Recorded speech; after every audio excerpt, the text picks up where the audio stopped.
A'udzubillahi minasyaitonirrajim. Bismillahi tawakkaltu 'alallah wala haula wala quwata illa billahil aliyyil azim. Alhamdulillahirabbil alamin. Assalatu wassalamu ala asrofil anbiya'i wal mursalin wa ala alihi wa sahbihi ajmain. Rabbi shrah li sadri wa yassir li amri wahlul 'uqdatam min lisan yafqahu qawli waj'al li waziran min ahli. Assalamualaikum warahmatullahi wabarakatuh. Waalaikumsalam. Baik, sahabat sekalian, insya Allah hari ini judul yang dipilih mengangkat dari pertanyaan juga ya, terkait dengan was-was. Alhamdulillah, ya ini judulnya adalah kalimat peneguh dari Allah Subhanahu wa Ta'ala, menangkal rasa was-was dari syaitan. Ya, kita akan coba sama-sama tadabur ya ayat-ayat Allah di Al-Quran seperti apa, karena setiap manusia itu tidak lepas dari tadi ya keresahan, kekhawatiran ya, tapi kemudian ada yang memperturutinya dan ada yang kemudian bisa mengabaikan ya. Mengabaikan itu lebih karena kemudian Allah tolong, kemudian Allah hilangkan was-was itu. Baik, kita lihat, kita buka di awali dengan Quran surat Ibrahim, Quran surat 14 ayat 27. A'udzubillahi minasyaitonirrajim. Bismillahirrahmanirrahim. Allah meneguhkan orang-orang yang beriman dengan perkataan yang teguh, yang kuat ya, di dalam kehidupan dunia dan di akhirat. Dan Allah menyesatkan orang-orang yang zalim, dan Allah berbuat apa yang Dia kehendaki. Jadi kalau kita lihat di ayat ini, ya kalau tidak Allah yang meneguhkan melalui perkataan ya, dari sisi Allah, kita nggak ada yang kuat gitu. Jadi Al-Quran itu ketika seseorang mulai rajin ya membaca, kemudian mulai memahami isi-isinya, itu sebenarnya perkataan-perkataan yang berat ya, sehingga yang kokoh, yang berat, sehingga si bumi ini menjadi tidak mudah goncang gitu. Makanya kan ya di sepertiga malam terakhir, di waktu sahur, itu bacaan Al-Quran itu lebih mudah gitu ya. Karena Allah menjelaskan di Al-Quran, karena sesungguhnya Allah menurunkan perkataan yang berat, ya, tapi di malam itu jadi ringan gitu. Kalau di luar waktu yang Allah mudahkan, ya butuh effort lah gitu kan. Jadi di sepertiga malam terakhir Allah turun ke langit dunia, perumpamaannya demikian ya. Barang siapa yang bangun di malam hari membaca Al-Quran, ya, maka Allah akan memudahkan pemahaman dan meresapkan di dalam hatinya bacaan-bacaan yang kokoh tersebut gitu. Nah, sehingga dia bisa menjalani kehidupan tentu dengan mengandalkan petunjuk ya dari kalimat-kalimat yang Allah ajarkan. Nah, jadi Allah meneguhkan orang-orang beriman melalui perkataan ya. Nanti kita lihat ya, perkataan itu apa kan. Nah, karena di Al-Quran juga ada kalimat, ayat yang sesungguhnya perkataan yang baik ibarat pohon yang baik gitu kan ya. Sementara perkataan yang buruk itu adalah ibarat perkataan yang buruk gitu. Nah, jadi sebenarnya kalimat yang keluar dari mulut kita juga harus hati-hati gitu. Kalau kalimat yang keluar buruk, itu mencerabut keimanan sebenarnya ya. Jadi ketika seseorang dihadapi oleh sebuah persoalan kehidupan, yang keluar itu mengeluh, yang itu marah, nah itu takdirnya bukan membaik gitu. Esok hari takdirnya jadi lebih susah gitu. Bahkan terus-menerus akan semakin terjebak oleh persoalan. Tapi ketika yang menghinggapi adalah katakan sesuatu yang tidak disukai, tapi dia bisa menahan lisannya, jangan cepat-cepat menyimpulkan, Ya, baca dulu ini kenapa ya Allah hadirkan ini, pasti ada maksudnya dan pasti ada jalan keluarnya gitu ya.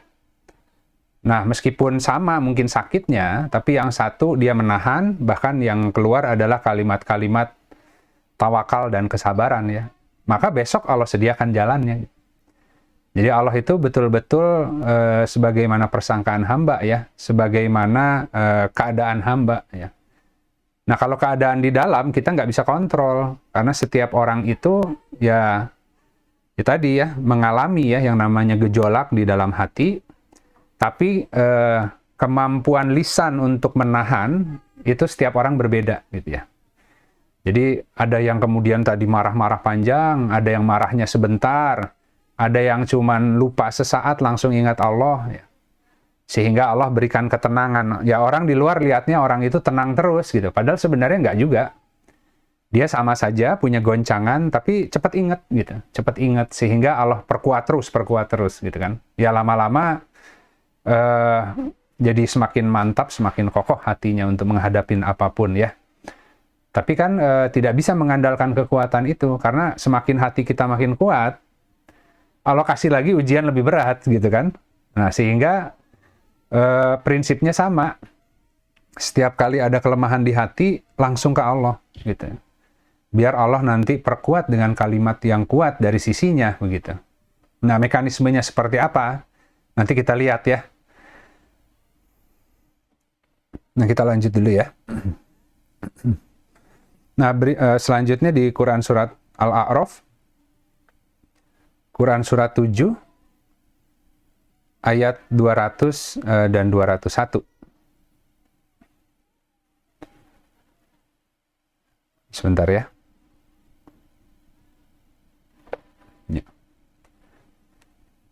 Dan jika syaitan menggodamu dengan sebuah tipuan lah ya, dengan tipuan ya, maka berlindunglah kepada Allah.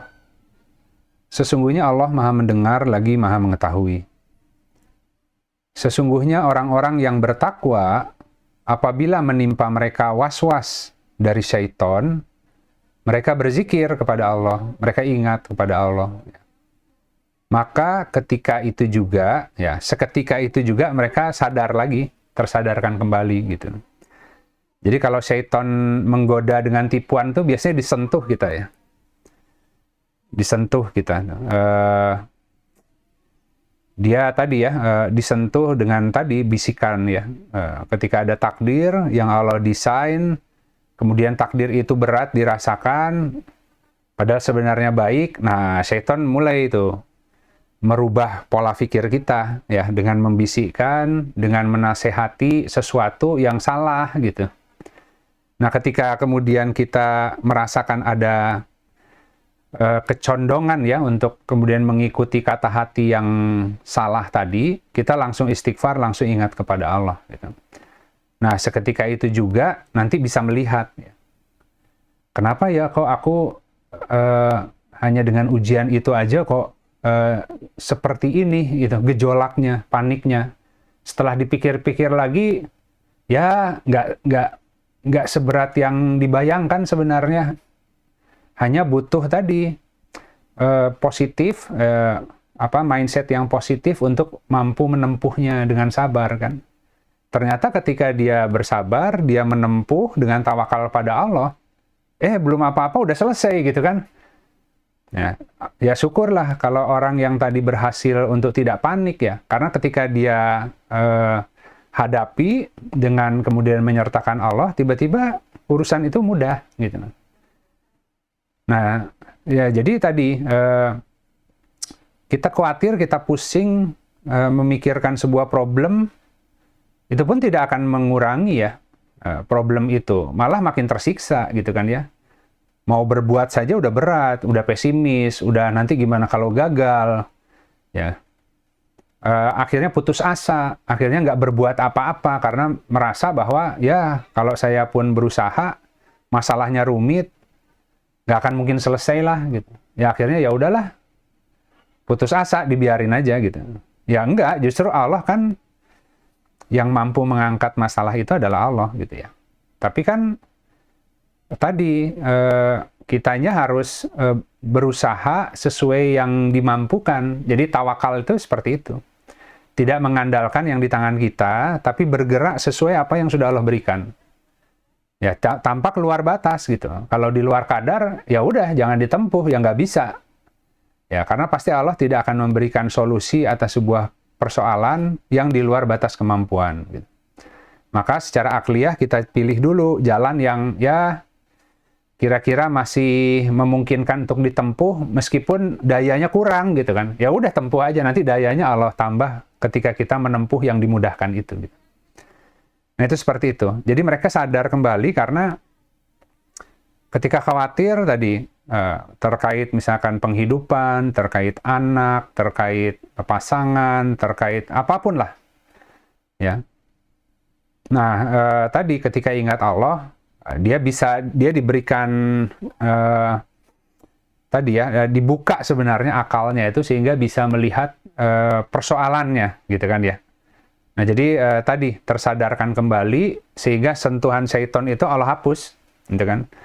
Kan tipikal syaiton itu sentuhan tuh membuat akal kita jadi mati ya. Makanya kan syaiton senang dengan khamar ya, dengan hal yang memabukkan manusia, dengan maisir, judi, dengan riba.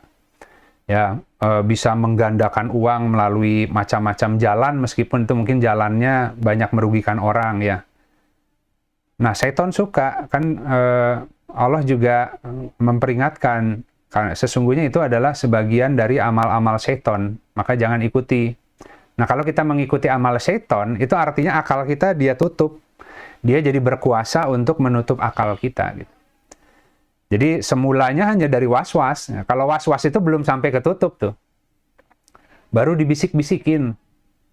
Wah, nanti gimana kalau miskin? Gimana kalau nggak terbayar? Karena setiap nyaris, setiap krisis akan dimanfaatkan oleh syaitan untuk menggoda keyakinan manusia. Agar menserikatkan Allah. Intinya sih itu. Ya.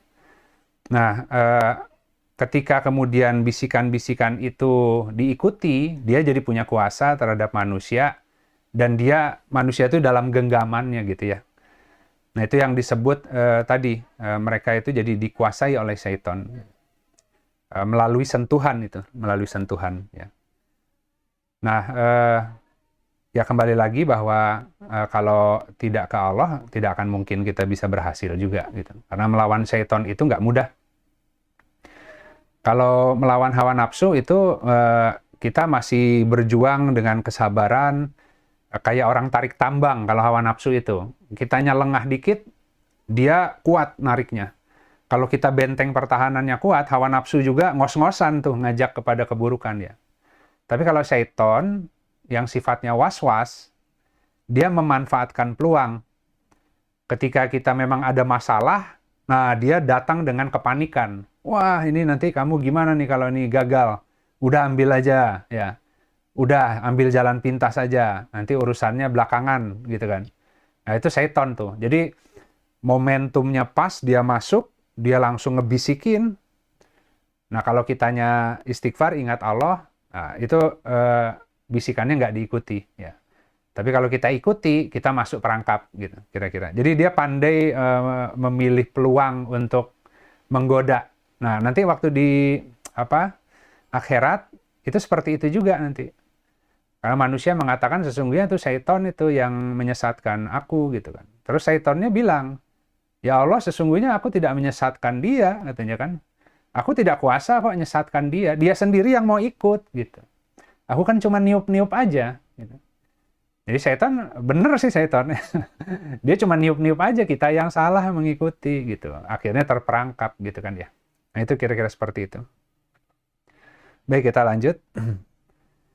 Kemudian di Quran Surat Qaf, Quran Surat 50 ayat 16. Dan sesungguhnya kami telah menciptakan manusia.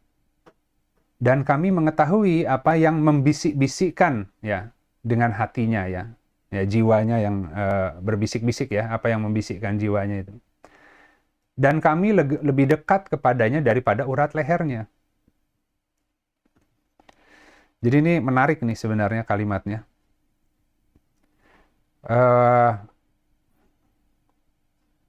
urat leher itu artinya gini, kalau orang mau ngomong, ya, itu batas akhirnya di urat leher sini, gitu.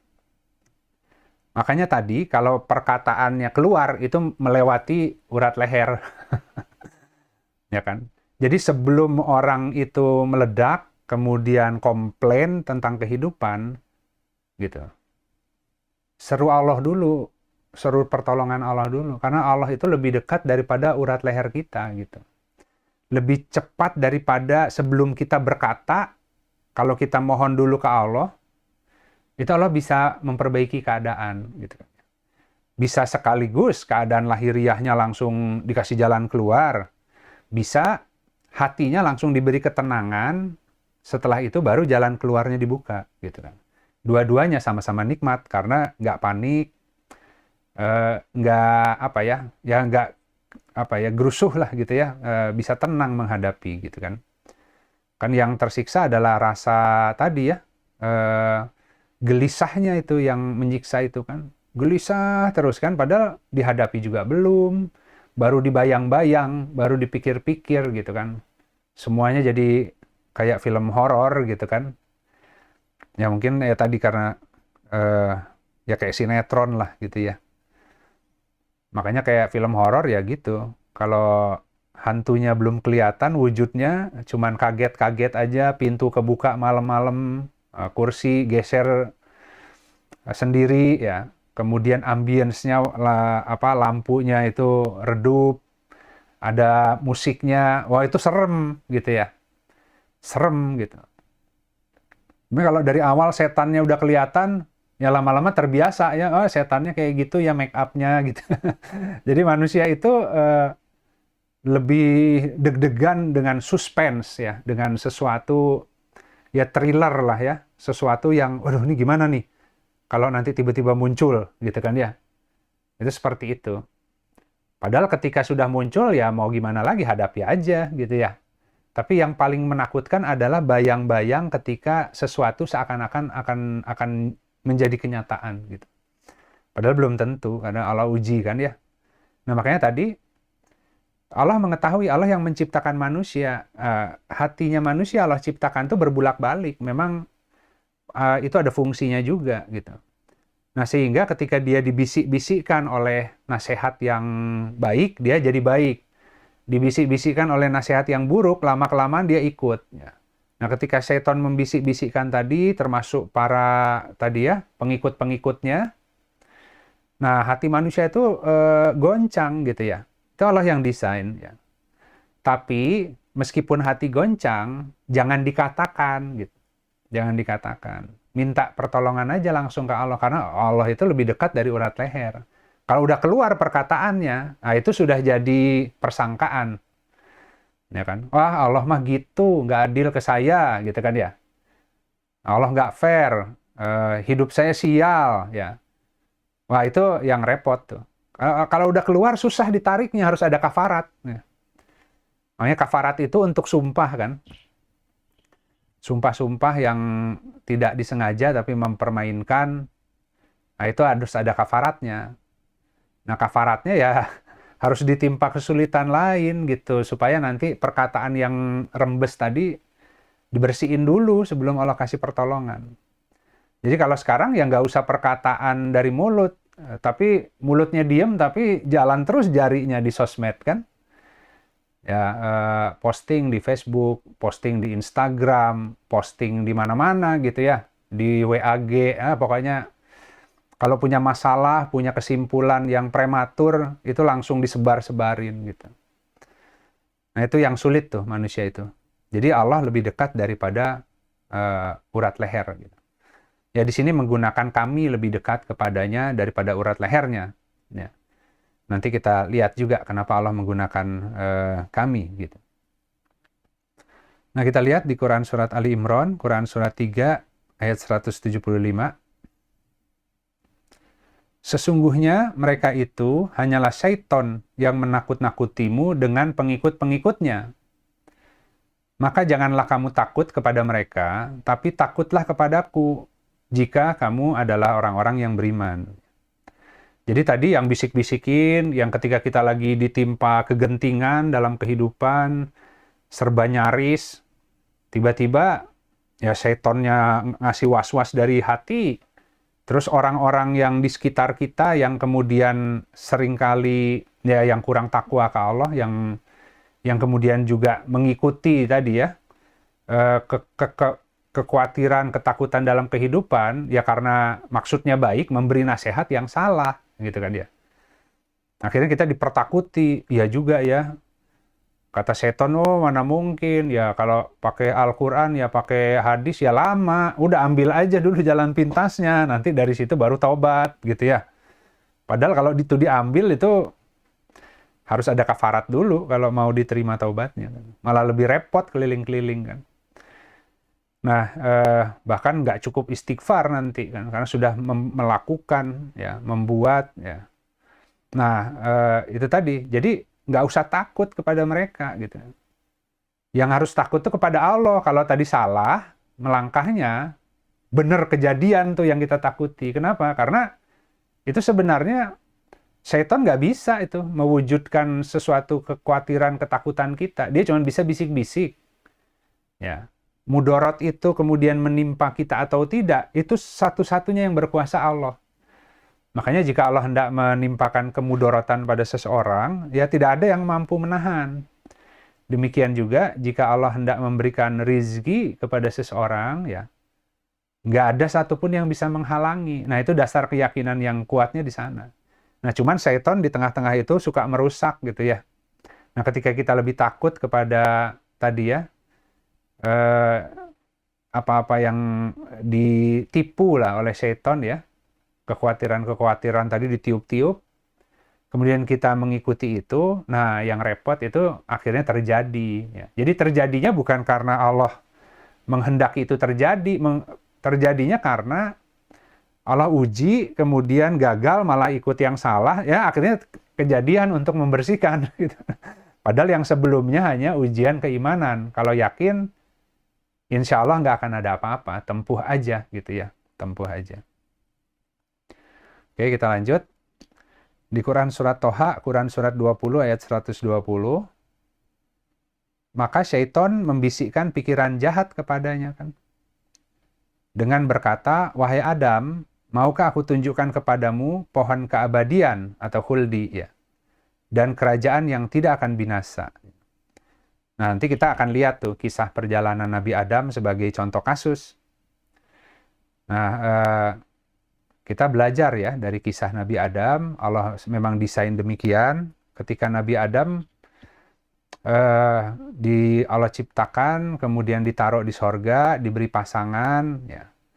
Nah, tapi sebelumnya itu karena syaitan itu apa ya? Ya iri dengki ya, karena sebelumnya itu ketika Adam diciptakan kan posisinya sebagai makhluk yang terhormat ya, jin yang kemudian berada satu majelis dengan para malaikat muqarrabun, Al-Aziz itu gitu. Tapi kemudian ketika Allah ciptakan manusia, nah kemudian semua disuruh bersujud, iblis nggak mau ya karena merasa dia lebih baik.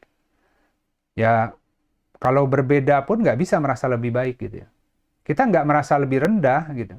Tapi juga nggak boleh merasa lebih baik ya. Karena setiap makhluk yang Allah ciptakan tuh punya fungsinya tertentu, punya kedudukannya tertentu. Nah, bukan pangkat-pangkat itu yang menentukan, tapi ketakwaan setiap orang sesuai dengan natur pembentukannya gitu. Nah, karena manusia itu Allah punya maksud membentuk sebagai khalifah di muka bumi, nah Azazil itu merasa kenapa manusia gitu. Dia lebih sakti gitu kan ya. Dia lebih kuat, dia lebih taat gitu. Nah, tapi kemudian karena dengan peristiwa itu terpleset, maka tadi ingin membuktikan kepada Allah bahwa manusia itu nggak lebih baik loh daripada aku gitu ya. Nah, kalau jika Allah menunda, memperkenankan menunda dan membolehkan menggoda, nanti akan digoda oleh pasukannya gitu. Ya, oleh iblis dan pasukan syaitonnya, agar Allah lihat bahwa manusia itu jarang yang bersyukur. rata-rata kufur. Aku akan datangi mereka nanti dari depan, dari belakang, dari kiri, dari kanan, agar engkau melihat bahwa sebenarnya nggak banyak yang bersyukur itu. Gitu. Jadi sebenarnya itu cara Azazil ingin menunjukkan ke Allah bahwa ya tadi ya, manusia itu nggak lebih baik daripada kami gitu, kaum jin gitu, daripada iblis, daripada syaitan gitu ya.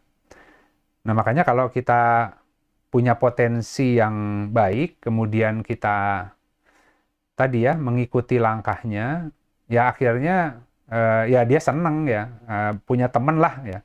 Karena sudah ditetapkan akan masuknya ke neraka, jadi ya sekalian aja cari teman gitu. Nah itu seperti itu. Akhirnya diiming-imingi kepada Nabi Adam, kalau misalkan mau ditunjukkan kepada pohon keabadian ya, itu buah ya, buah khuldi dan kerajaan yang tidak akan binasa. Ya akhirnya dimakan karena setan masuk menyerupai ular dan memberikan nasihat-nasihat yang baik sebagai tipuan. Betul itu pohon khuldi. Betul kalau itu dimakan ya, pohon keabadian itu akan membuat orang jadi berpengetahuan. Tapi kan Allah yang menentukan kapan waktunya dan bagaimana prosesnya. Gitu. Nah akhirnya dia potong kompas lah gitu. Kalau di agama itu biasanya orang-orang yang ingin segera memiliki ilmu, katanya ilmu laduni ya. Ilmu dari sisi Allah. Caranya gimana? Alih-alih belajar, alih-alih beribadah dengan baik, malah tirakat yang aneh-aneh gitu kan ya. Baca Quran juga nggak pernah, tapi bertapa agar kemudian tiba-tiba terima wangsit dan sakti gitu kan. Ya kebanyakan malah masuk rumah sakit jiwa karena tekataikan disebutnya ya, tidak kuat ya, pecah, wadahnya pecah gitu. Ya kalau mau ilmu laduni, kan laduni itu artinya ilmu dari sisi Allah ya. Ilmu laduni itu adalah ilmu yang Allah berikan karena ketakwaan. Makanya kan barang siapa bertakwa, maka Allah mengajari. Jadi ilmu laduni adalah ilmu yang bukan karena belajar, ya, karena ketaatan kepada Allah, maka Allah ajari dia, ya, dikarenakan ketakwaannya, diajarkan hal-hal di balik hikmah-hikmah di balik ilmu-ilmu yang lahiriah ya, memperoleh tadi hakikat dari segala sesuatu. Tapi kemudian ditafsirkan ilmu laduni itu ya kayak orang ngelmu. Ya, kayak orang ngelmu kemudian akhirnya nanti jadi sakti gitu kan ya. Nah, itu potong jalur. Jadi boleh ilmu laduni, tapi ya tempuhlah dengan jalur yang benar. Karena ilmu dari sisi Allah, maka cara memperolehnya adalah dengan bertakwa kepada Allah agar Allah ajari. Itu maksudnya gitu. Sebentar ya. Oke, kita lanjut lagi ya. Nah, ini di Quran surat Al-A'raf, ya. Quran surat 7, ayat 16 dan 17.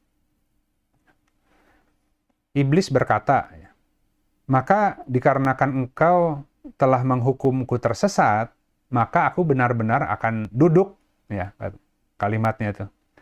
Duduk menghalang-halangi mereka dari jalan engkau yang lurus. Jadi kalau manusia itu ada di persimpangan tuh, persimpangan jalan, mau ngambil jalan yang lurus, dia duduk di situ.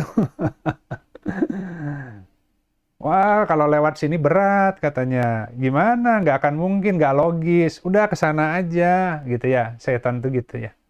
Jadi menghalang-halangi orang dari jalan Allah.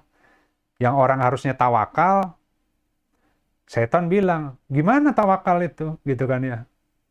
Tawakal itu seperti apa? Katanya kan. Ya harus usaha dong gitu ya. Mana ada hanya tawakal terus tiba-tiba dapat rezeki gitu kan ya.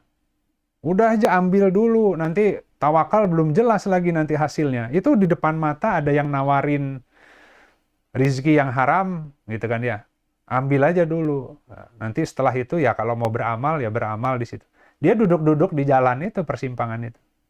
Tiap kali kita bimbang, takut dalam menempuh kehidupan, ini harus kemana nih gitu ya. ini momen-momen krusial dalam kehidupan, dia duduk-duduk di situ sama teman-temannya kan. Jadi kalau kita nanya mau kemana arah Shiratal Mustaqim, oh sana gitu. Dia kasih yang salah terus gitu kan ya. Nah itu seperti itu, sahabat-sahabat gitu kan. Nah jadi di sini akan masuk ya dari belakang, kanan, dan kiri mereka, dan tidaklah engkau akan mendapati kebanyakan mereka sebagai orang-orang yang bersyukur. Jadi kebanyakan akan kufur ya, karena tadi ya terus aja dibisik-bisiki, ya dijebak gitu kan ya. Baru dijebak gitu aja, gampang banget ketipunya gitu. Ya mereka juga punya kedudukan yang punya ilmu juga kan, alam itu. Nah, kalau di kitanya yang nggak berilmu, yang datangnya yang nggak berilmu juga ya, goda-goda dikit lah, kejeblos ya. Nanti kalau yang di manusianya makin tinggi ilmunya, seorang ulama, di sana ya jin pandai juga gitu kan ya. Setan yang pandai juga ya. Dia udah ngerti tipuannya, dia udah punya buku kamusnya. Kalau manusia itu kalau yang pandai gini ujinya dari sini nih gitu kan. Biasanya jatuh nih. Nah, kalau yang kayak gini nih manusianya, nah ini masih senangnya dunia ya, iming-imingi dunia aja. Tapi kalau yang sudah punya ilmu ya, kemudian sudah tadi ya masuk ke kategori ulama, dia susah nih digoda dari dunia ya. Kita goda dari kemuliaan, kita goda dari karomah ya, goda-goda gitu ya. Nah, mereka udah punya taktiknya gitu. Makanya bahkan ulama pun orang yang takut kepada Allah ya, ketika datang gangguan dari syaitan, mereka sama menyerahkan ke Allah, mohon perlindungan ya. Tiba-tiba jadi bisa melihat, jadi tersadarkan lagi, nipu kamu gitu ya. Ingat ayatnya. Oh, enggak seperti itu. Karena sesungguhnya syaitan itu menakut-nakutimu dengan kefakiran agar engkau berbuat fahsya dan mungkar. Sementara Allah ya, menjanjikan kepadamu ya, makfirah dan fadilah. Ya. Jadi Allah itu ngasih pengampunan ya, dan karunia. Nah makanya makfirah dan fadilah dibersihin dulu agar karunianya bisa diterima. Tapi kalau udah salah, ya jadi double kotorannya kan. Harusnya tadi dibersihkan langsung dapat rezekinya, karena salah langkah nambah kotorannya. Jadi ada double pembersihan baru rezeki yang kemarin bisa masuk hari ini gitu. Kira-kira seperti itu.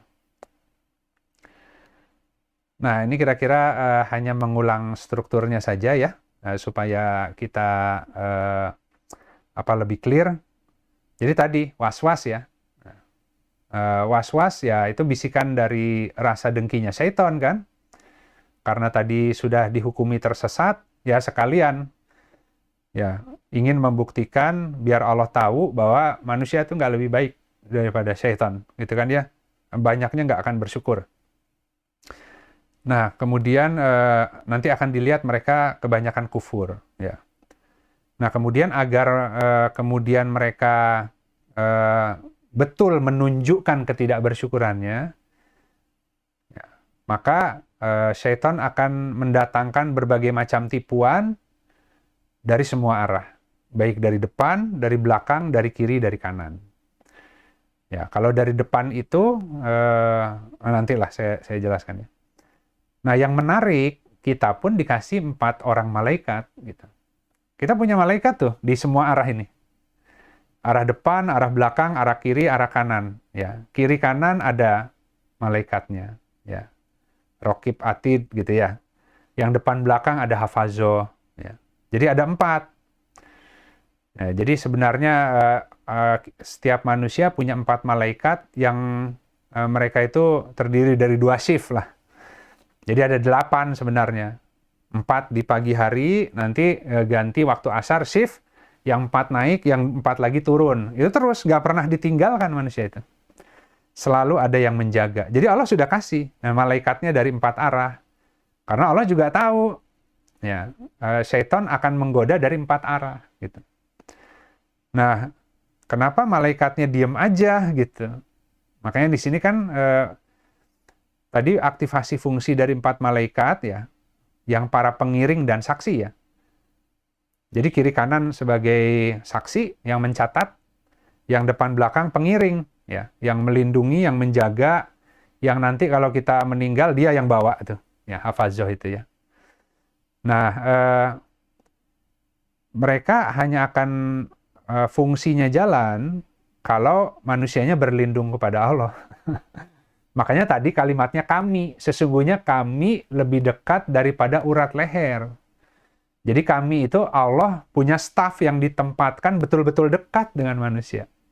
Kalau saja mereka menyeru Allah, malaikat yang di pinggir kiri kanan depan belakang tuh langsung aktif, gitu kan? Siap. Ya. Mereka tunduk sesuai perintah Allah. Kalau malaikat kan nggak bisa jaga-jaga sendiri ya. Ya dia kalau lihat orangnya kufur, tidak bersyukur, meskipun setiap orang punya 4 ya, males jaganya juga ya. Biarin aja gitu kan. Tapi kalau Allah memerintahkan ini jaga orang ini, jaga mereka, gitu kan. Nah, jadi kalau arah depan itu lebih banyak terkait dengan kekhawatiran kehidupan ya, masa yang akan datang.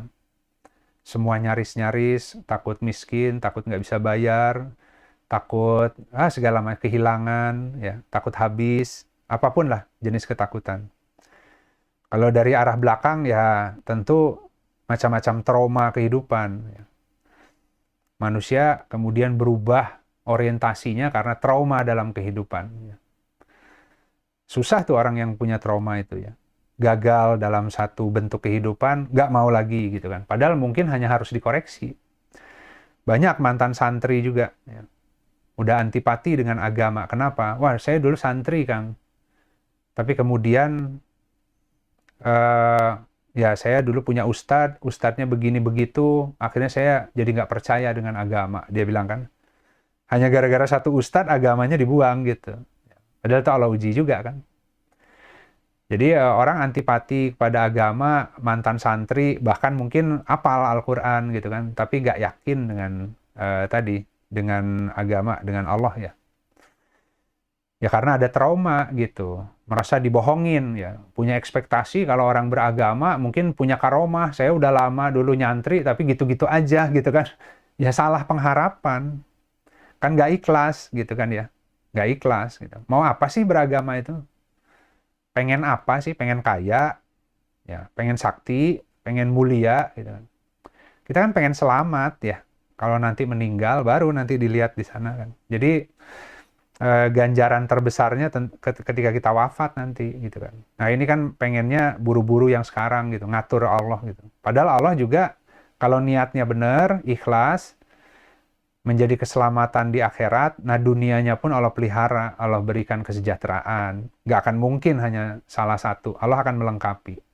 Cuman kan tertipu oleh ambisinya gitu. Itu mungkin tersentuh setan juga. Nah, kalau yang kiri kanan, kalau yang kiri itu tadi setan yang membisik-bisiki untuk mengambil opsi yang buruk dalam kehidupan. Ketika lagi genting masalahnya, tiba-tiba dibisik-bisiki oleh was-was agar ngambil ke kiri, gitu kan. Nah, ini yang menarik nih, ada hadisnya gitu. Jadi malaikat yang kiri pun itu tugasnya mencatat yang buruk-buruk ya. Kalau yang kanan mencatat amal-amal baik katanya. Tapi mereka punya fungsi lain selain mencatat, memberi nasihat. Jadi kalau hati kita diperkuat, itu yang memberi nasihatnya itu malaikat yang kiri kanan, bukan yang depan belakang. Ya. Kalau yang kanan itu, ya ketika kitanya menyerahkan ke Allah, gitu ya, tadi ya, ingat Allah, istighfar, dia langsung memperkuat hati kita, gitu.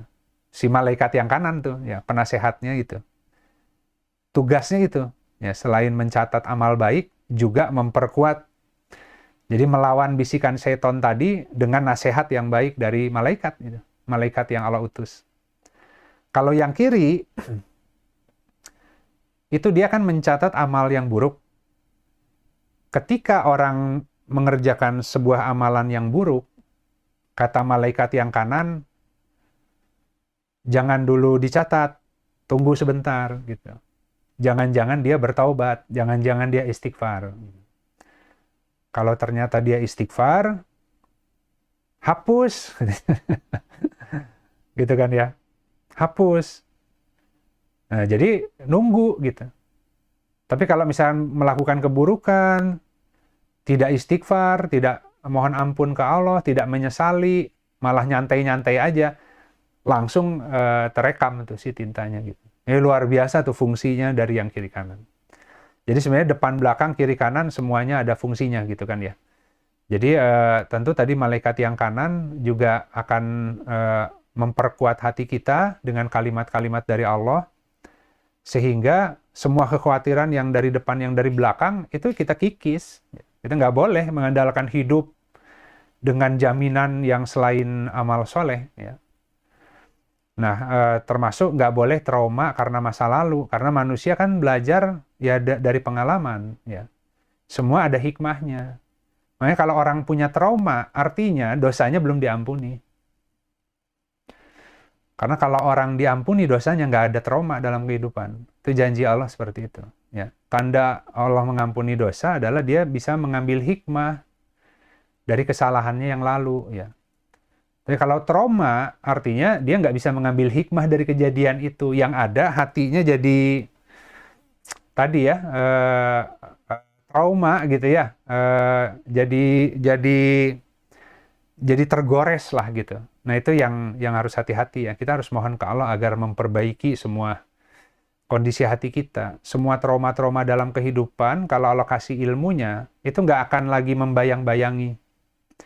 Jalan aja ya, namanya gagal itu, berhasil, gagal dalam kehidupan itu bagian takdir Allah, pasti ada hikmahnya gitu. Ada pelajaran dari semua hal itu ya.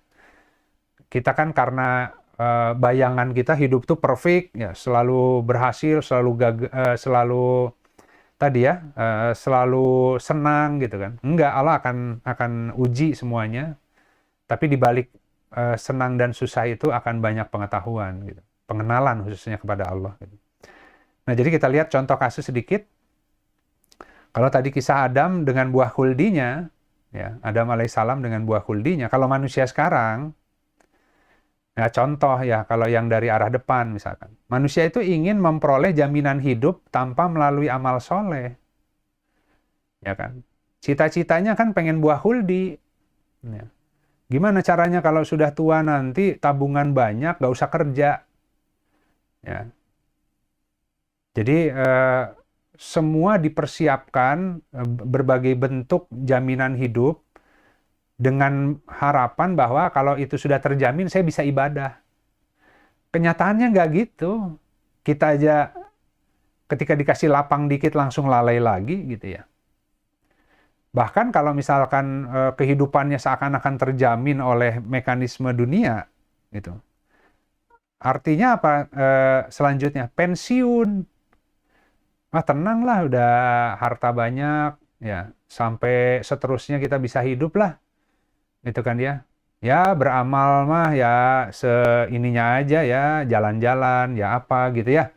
Yang senang-senang aja lah kita. Karena kita udah perjuangan nih selama hidup ini ya, sekian puluh tahun nih udah perjuangan. Sekarang kan saatnya menikmati katanya. Hanya tinggal ngurus cucu ya. Jalan-jalan gitu kan. Padahal belum wafat ini.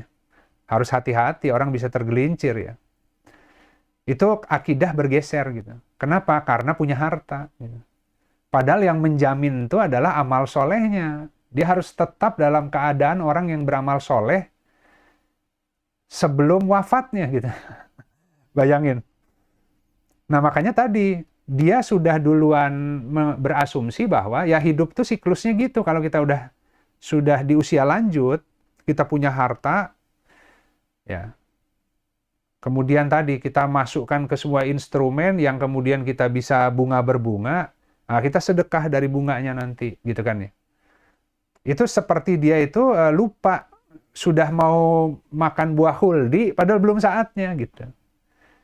Nanti keabadian itu kalau dia selamat ketika ajal, ya. Di alam barzahnya gimana keadaannya, di akhiratnya gimana keadaannya kan.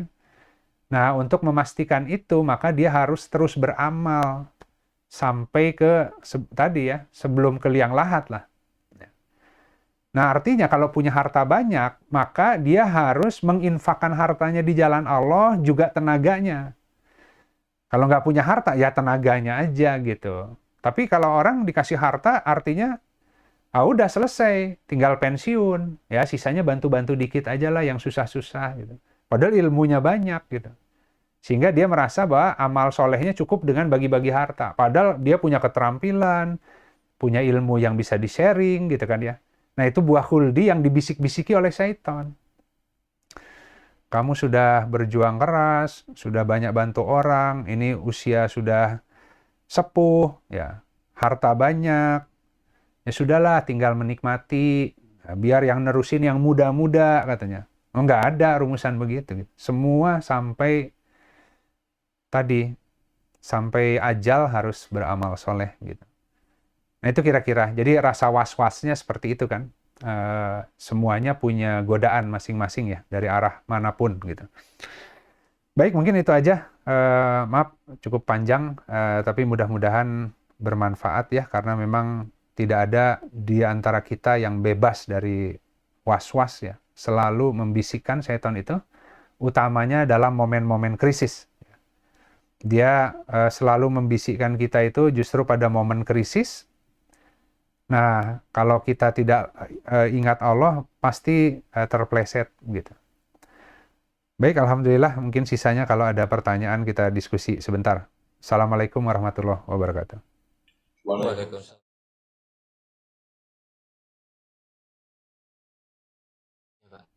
Ya, jadi sudah saya kelompokkan.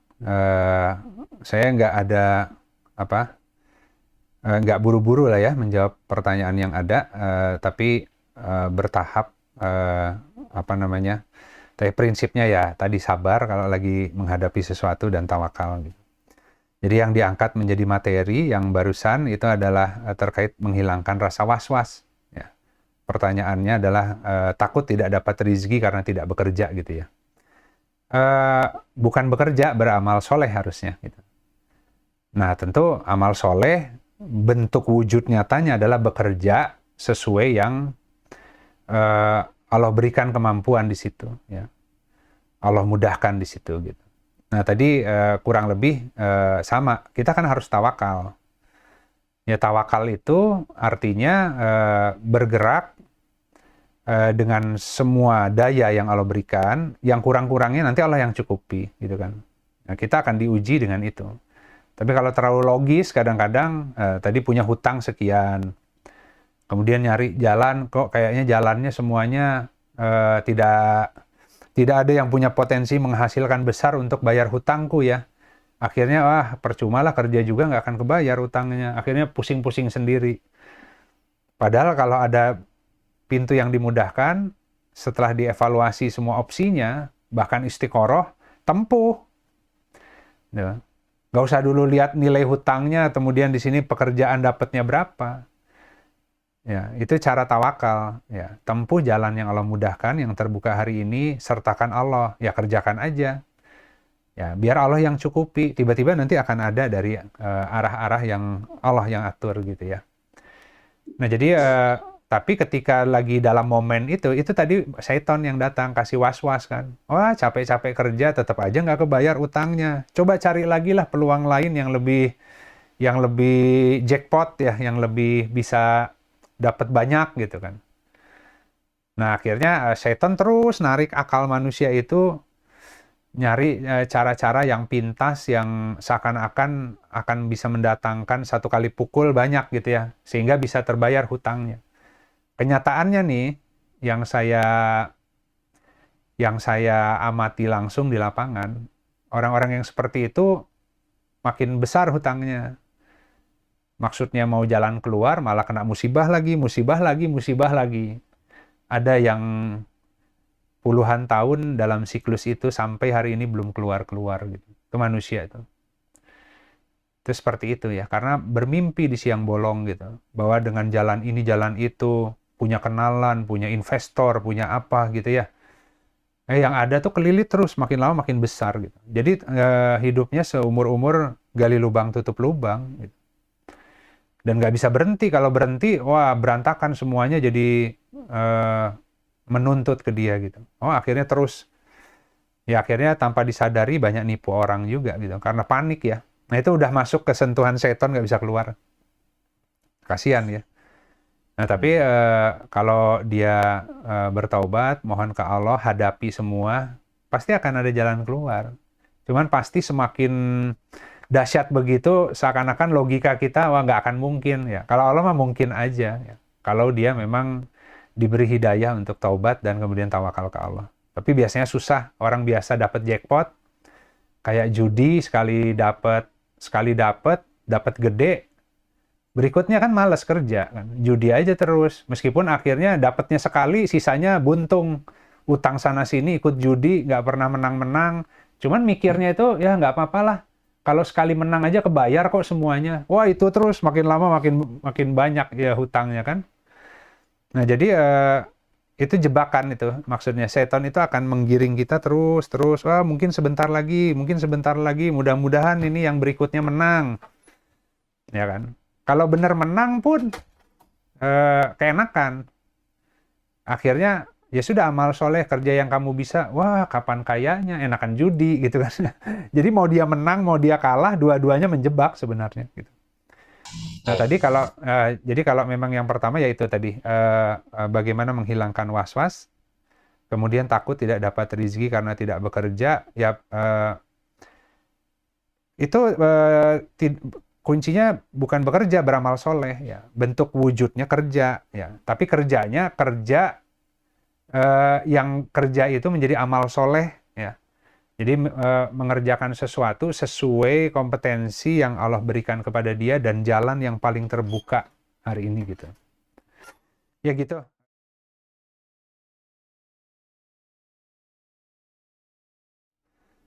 Ya ya diikuti, Indra. Kalau ada niat yang baik, diikuti gitu. Karena apa namanya? Bahkan gini, ada kalau seandainya orang akan bersedekah, ya sudah niat bersedekah, kemudian kan dia berusaha menjaga keikhlasannya. Tapi ketika mau sedekah ada orang yang lihat sehingga dia mengurungkan sedekah gitu kan ya. Takut-takut dia ria gitu. Itu pun nggak boleh ditahan, keluarin aja, nggak usah pusing dengan orang ngelihat atau enggak gitu. Karena kalau sudah punya niat baik, dituntaskan gitu. Bisa jadi itu Allah yang sedang menuntun kita melalui tadi ya mekanisme Allah. Ini harus sedekah nih gitu kan. Jadi sebenarnya kalau kita nanti semakin dituntun oleh Allah ya, bukan hanya sedekah. Jadi sedekah itu kan bukan hanya ngasih gitu. Jadi sebenarnya tadi kalau ada orang yang datang minta pertolongan, mana yang ditolong, mana yang enggak. Kalaupun nolongnya harus dengan uang atau dengan nasihat, itu nanti ada yang nasihati di hati kita gitu. Kalau yang seperti ini dikasih uang nih makin terpuruk gitu. Yang dia butuhkan nasihat gitu kan. Jadi kita bahkan nggak ngasih uang, tapi kita memberikan hal yang lain. Itu pun nanti ditunjuki kalau sampai seperti itu. Tapi kalau dalam kasus tadi, kita sudah niat ingin sedekah, apalagi di hari Jumat, dituntaskan gitu. Dituntaskan. Gitu. Baik, sahabat sekalian, Alhamdulillah sesi pagi ini bisa dilaksanakan ya atas nikmat Allah, atas pertolongan Allah. Allah yang memberikan taufik agar kita bisa menggelar kajian pagi ini dan mengikutinya. Semoga Allah yang akan menyempurnakan semua ilmu ya dari sisinya. Khususnya tadi kita diajari tentang bagaimana mengaplikasikan semua petunjuk Allah yang ada di Al-Quran dalam kehidupan nyata.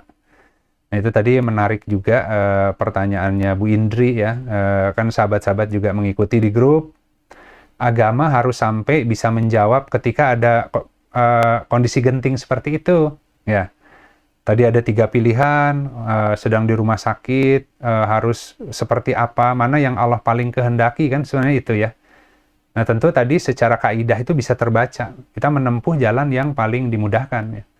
Jadi opsinya tadi ada A yang pertama, kedua, dan ketiga, ya sudah coba dirujuk ke rumah sakit pemerintah gitu kan ya. Nggak usah dikaitkan antara ajal dengan tadi sebab ya. Sebabnya nanti kalau misalkan dibawa pulang, kemudian tidak ada alat bantu pernafasan, tapi barusan disampaikan kembali yang bersangkutan ingin pulang, bagaimana kita kemudian menyikapi atau menghadapinya gitu. Nah, kalau nggak pakai Al-Quran, kebayang nggak jawab hal-hal seperti ini harus seperti apa gitu ya. Dan kita itu dihadapi dengan kegentingan seperti itu setiap hari. Ya, mau dalam masalah rumah tangga, mau dalam masalah rizki ya, mau dalam masalah apapun, setiap hari kita dihadapi oleh sebuah opsi pilihan. Nah, kita harus menjawab sesuai dengan ilmu yang Allah ajarkan. Nah, itu kenapa pentingnya kita terus tadabbur Al-Quran, agar tadi membaca kisah para nabi, para rasul, itu Allah perkuat fuad kita dengannya. Sehingga kita tidak mudah ditipu oleh bisikan syaitan, apalagi jangan sampai terjebak gitu. Karena kalau sudah mengikuti rute itu, dia makin berkuasa dan kita terus ya. Makanya apapun punya sengketa, punya masalah dengan orang, cari cara untuk islah. Karena syaitan itu selalu ikut dalam masalah. Akhirnya orang nggak bisa ibadah karena semuanya memperturutkan hawa nafsu. Terlepas siapa yang benar salah, kita nggak mau hati kita diganggu terus oleh persoalan itu. Kita ingin fokus ibadah dan menjalankan hidup berikutnya dengan barokah kan. Nah, itu kenapa pentingnya kita terus harus berzikir kepada Allah di dalam kondisi-kondisi genting dalam kehidupan. Baik, yang hak dari Allah, yang batil dari saya pribadi, semoga ada manfaatnya ya bagi kita semua. Dan semoga kita Allah selamatkan dari semua bentuk was-was, ya, dimudahkan untuk berzikir kepada Allah, dan kemudian Allah perkuat kita dengan kalimat dari sisinya, gitu. Dan itu juga kalimat dari sisinya selain yang dalam kehidupan dunia, juga dalam kehidupan akhirat, juga ketika orang meninggal, nanti harus menjawab pertanyaan malaikat. Kalau tidak diperkuat dengan kalimat dari sisi Allah, jamin nggak bisa jawab tuh pertanyaan dari malaikat yang dikubur, gitu kan? Itu Allah nanti yang akan memperkuat. Nah, itu hafazoh juga tuh, yang akan memberikan perkuatan itu. Ada hadisnya, ketika orang wafat, sebelum dikubur, kalau orang yang akan selamat, dia diangkat dulu naik ke langit. Hadisnya seperti itu, diangkat dulu ke langit, dibawa oleh si hafazoh yang berdua. Di atas diperkuat oleh kalimat dari Robnya, diturunin lagi sebelum masuk kubur. Bayangin. Jadi ketika masuk di kubur, dia bisa menjawab gitu. Itu bahkan seperti itu gitu. Saya lupa hadisnya, tapi saya pernah baca gitu. Baik sahabat-sahabat, kita sama-sama akhiri sesi siang ini dengan beristighfar pada Allah, dan kita tutup dengan kafaratul majelis. Astaghfirullahaladzim, allazi la ilaha illa huwal hayyul qayyum, wa atubu ilaik. Subhanakallahumma wa bihamdika asyhadu alla ilaha illa anta astaghfiruka wa atubu ilaik. Subhana rabbika rabbil izzati amma yasifun wa salamun alal mursalin walhamdulillahi rabbil alamin. Wassalamualaikum warahmatullahi wabarakatuh. Waalaikumsalam.